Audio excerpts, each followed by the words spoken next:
இந்த பறவை அறியாது போறவோ தெரியாது அது உனக்கும் புரியாது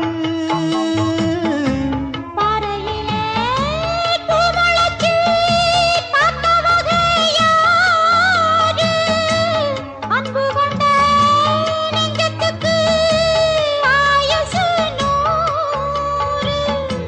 காலம் வரும் வேளையில காத்திருப்பேன் பொன்மையில தேடி வரும் உண்மையிலே செய்தி சொல்வேன் கண்ணாலே. கொடியிலே மல்லிகைப்பூ மணக்குதே மானே.